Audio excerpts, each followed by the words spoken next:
Today, we have an exciting show. I brought in a phenomenal friend of mine, Amit Kumar. He's IIT Delhi alum, a Silicon Valley veteran. As you know, my show is mostly about entrepreneurship, and I invite mavericks, meta entrepreneurs who are doing something exciting and something crazy, really pushing the envelope. This is Amit's third startup. We will talk about it. His previous two startups are very successful. Some of you may even know it. Amit, welcome to our show. Thank you, Sanjiv. Really glad to be here. Appreciate the introduction. So, Amit, before we jump to the deeper and most complex question, tell us about your IIT life. What was your hostel? How was it? Anything interesting you want to share with us? Well, IIT Delhi was obviously formative for a lot of us who went there. College experiences very, very formative. So, did my bachelor's there. A lot of roots of entrepreneurship really were founded there and started there. So, yeah, look back with fond memories to times at IIT. Exciting time. So, Amit, normally when the show we talk about people who made it really big, did phenomenal thing. They all look so perfect, like a picture perfect. Can you talk something about your own life where you felt or you think if you would have done things differently, or those things because you did it differently, you are here? Yeah, I think it's a good question. And I've looked at the interviews you've had with people in this show with interest over the last, many months that you've been doing it, and really phenomenal people. In some sense, a good question for me to ask is, why am I here, right? Among the big stars, I'm but a minnow, to mix metaphors. But the interesting thing in Silicon Valley is you use the term repeat entrepreneurs, serial entrepreneurs as a badge of honor. And I wanted to shift the conversation on that a little bit and point out that every person who says they're a serial entrepreneur has something in the back of their mind, because no one wants to be a serial entrepreneur. Everyone wants to be a single shot success. The badge of honor is that you don't have to do it multiple times, right? That you go off school, you be the Mark Zuckerberg, right? The first thing that you do is an enormous success. But a lot of people don't know that Facebook wasn't Mark Zuckerberg's first company. His first company was actually when he was, before Harvard. He started something and built it, and then, of course, at Harvard, he built, various applications that eventually became Facebook. So the thing that is interesting for me is to reflect back on the multiple companies that I've done and what I've learned from them and what have those successes or failures meant.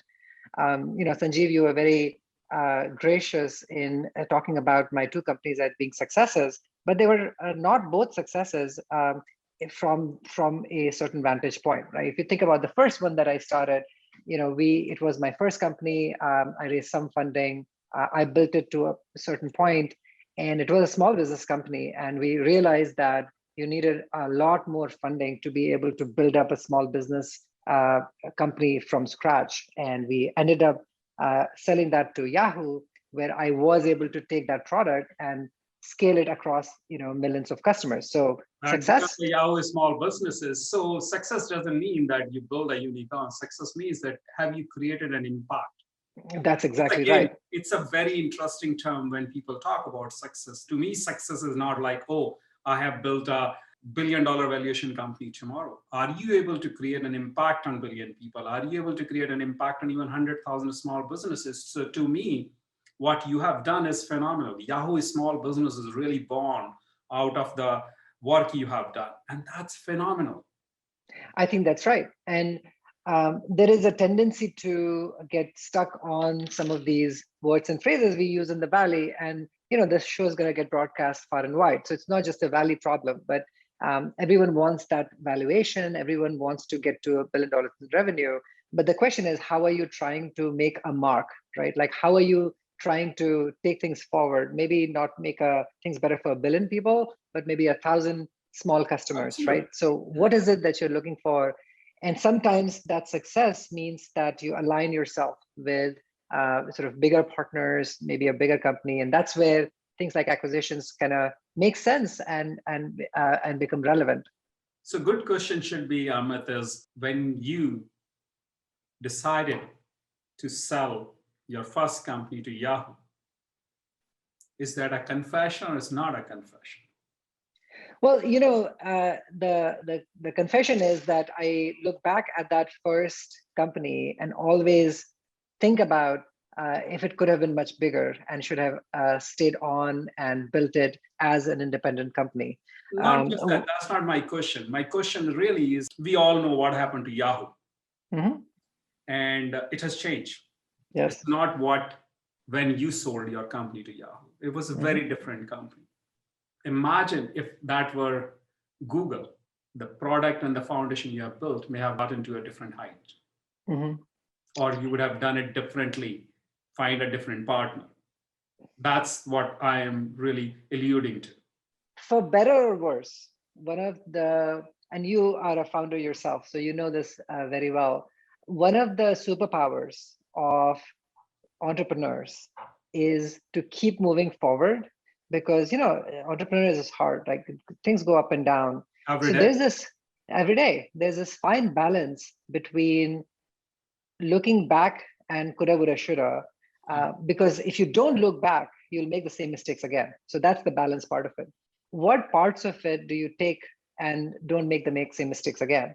So for example, from my first experience of a startup, we had a revenue in the first 3 months. I still have a picture of the check we got from a customer of $100.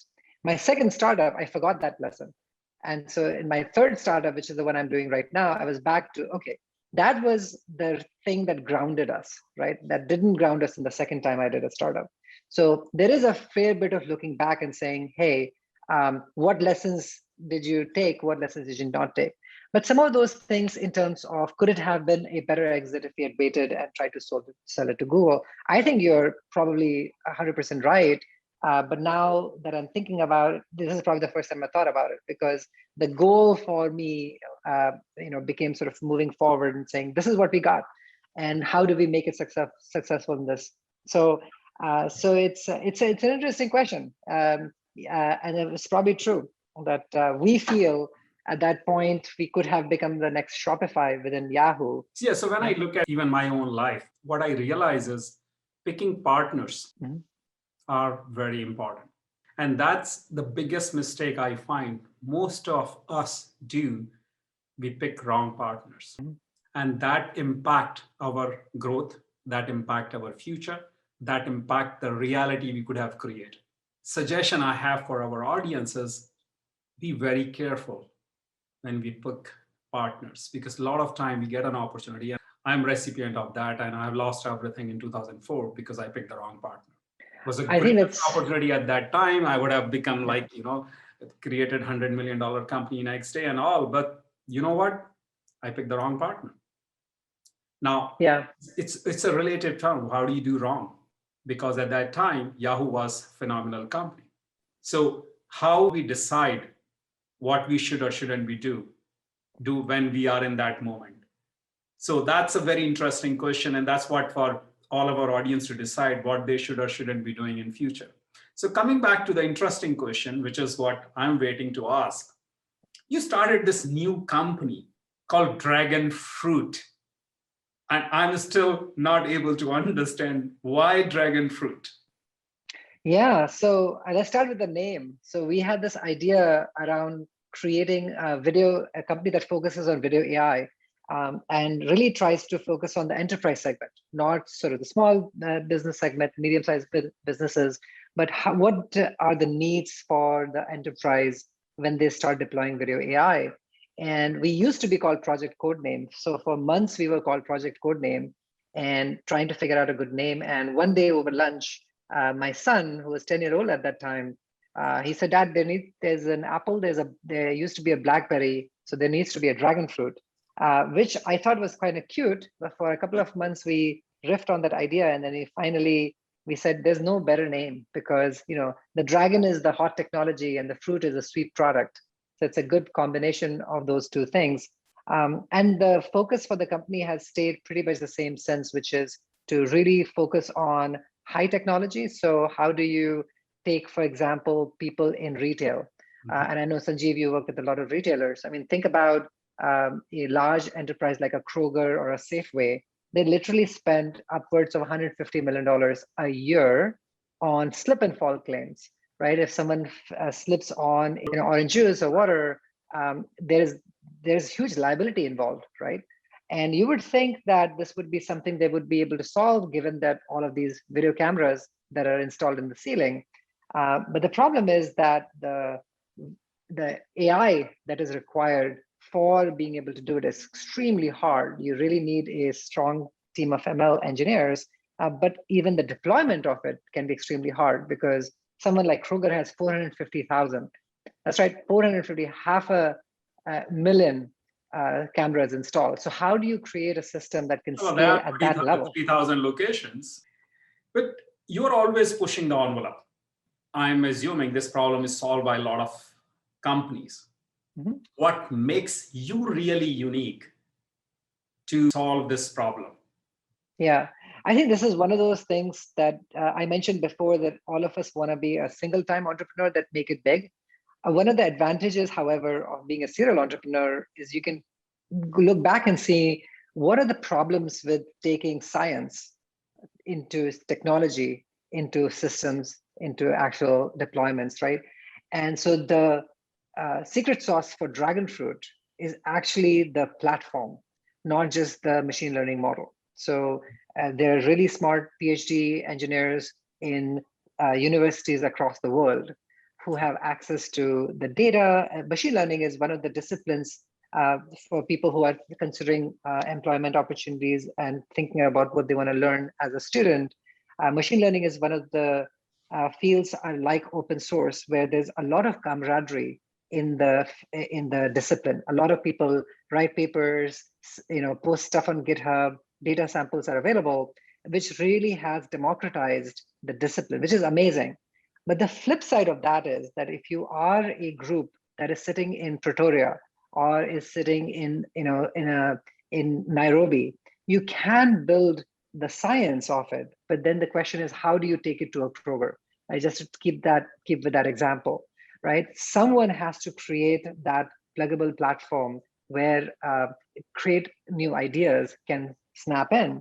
And just like the Apple App Store really revolutionized the artistic expression and the technical excellence of people around the world, a high school student can create an app and make millions of dollars because they have a distribution channel. So Dragon Fruit is really creating that distribution channel across the board for anyone who wants to be able to take these cool ideas, these machine learning models, and be able to deploy it at scale across customers worldwide. That's the power of the platform, is what Dragon Fruit is bringing to the table. So let's talk about computer vision in particular. As a consumer, I walk into stores, I walk into gas station, I go to airports, casinos in Las Vegas. Every single place, there are so many cameras, and they are capturing my information. And we talk about privacy. So I find it very interesting in America. We talk about privacy on one end, and the other end, my privacy is being violated 100 times a day, or if not 100 times, at least 10 times a day. Whether it is with my credit card transactions or my purchase from Amazon, and everybody's watching all the cookies, all the traffic comes to me. Where do you see this computer vision? Is it creating more challenges as a consumer for me, or is it really helping me get better experience? Because when we talk about computer vision, we talk about consumer experience at the same time. If I'm in the store, slippage, lawsuits is a different thing. As a customer, I want to get better experience. I walk in, I wanted to really understand product. I really want to understand where should I go. And we are all having problem of shortage of people. Yep. COVID has shown us that there is a huge challenge. So where do we draw the line? This is a very complex question. We are we are talking about privacy and government. Other end, we are talking about experience. Where do we draw the line? That's my question, actually. I will take a almost contrary stance to a lot of tech companies because, when you look at European regulations like GDPR, or if you look at regulations in California with CCPA and so on, a lot of tech companies are considered as sort of a nuisance and regulatory overreach and so on. Because computer vision is so sensitive because it is your face and so on. It can be really invasive. I fall on the side of these regulations are necessary and important.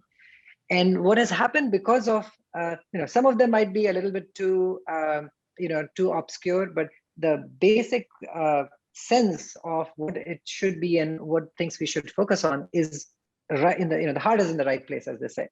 So what is starting to happen is because of those regulations, when you are doing things like, hey, I want to count the number of people in my store, the regulations basically say, look, if you're just counting the number of people in the store, you really shouldn't be storing camera footage, right? Because as soon as you do that, the possibility of that being used for bad purposes sort of comes in. If people are being recorded, there should be a visible indication. So the way the platform works is we do some processing right where the video footage is created, in other words, at on premise, if you will, and only take the analyzed data, in other words, the numbers, aggregated statistics, to the cloud.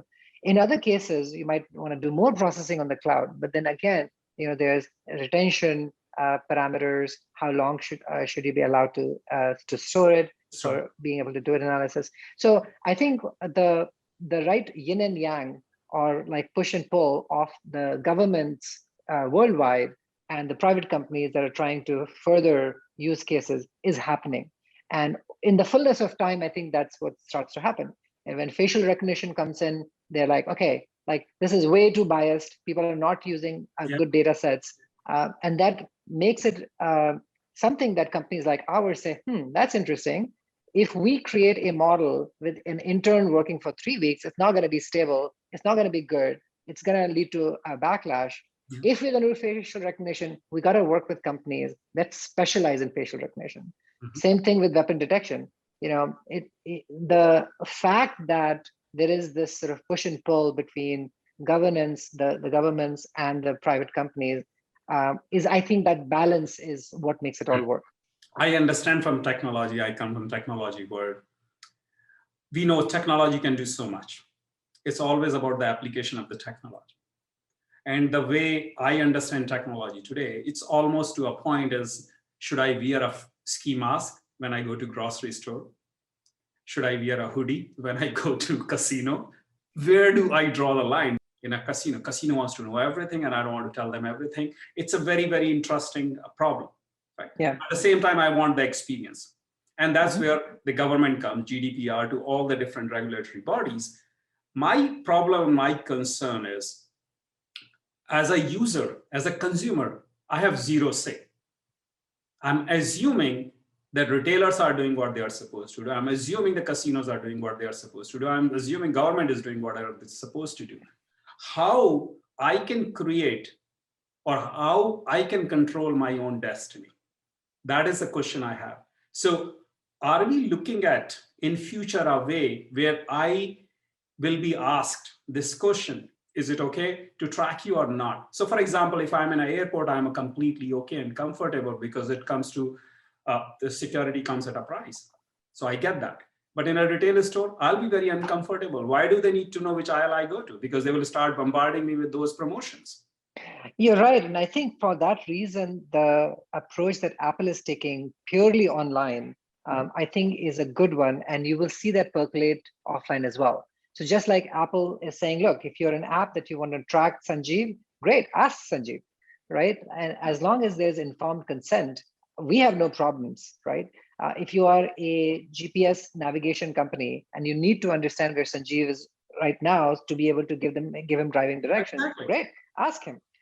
And I think what's going to happen, and this has started happening in Europe, UK was early with CCTV installations.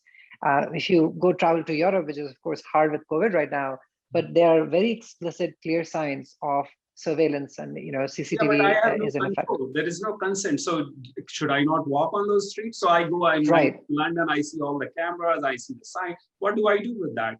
There is no control I have as a consumer. I get that security, I get it. Safety and security. I'm going to say absolutely, because I want to be safe. When we talk about tracking for the COVID purposes, I'm completely okay.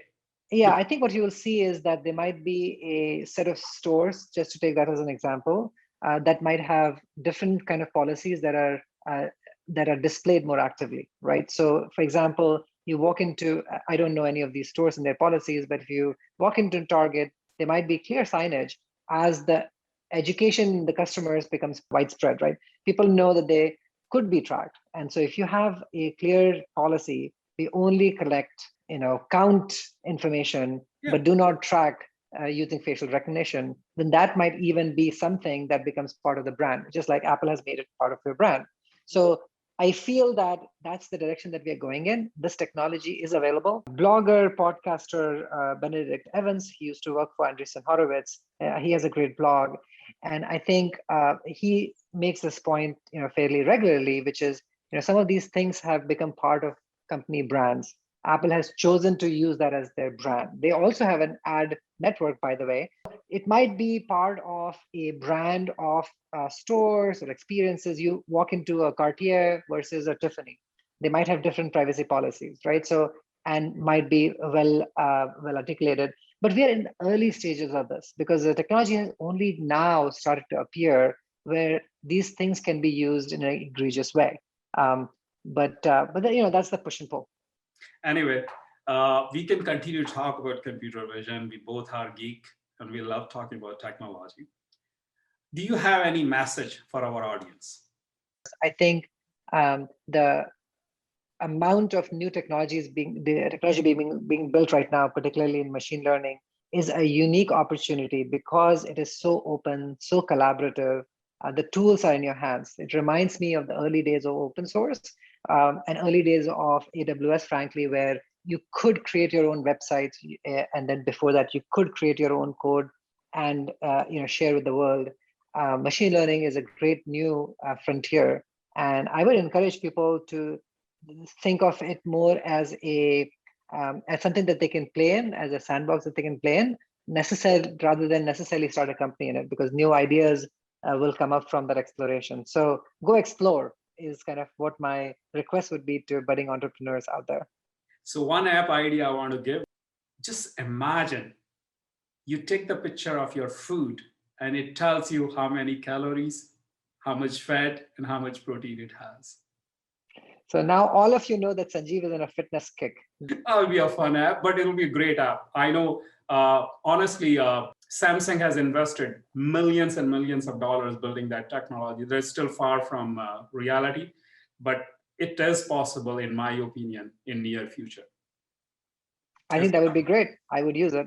Amit, I want to really thank you for your time. It was really great talking to you. And I want to thank all of our listeners. Because of you, we have this show. Do send us your feedback on Facebook. We are looking forward to hear from you, and we'll keep bringing new and phenomenal guests like Amit, and we'll talk about new, coolest stuff. I appreciate the time. Thanks.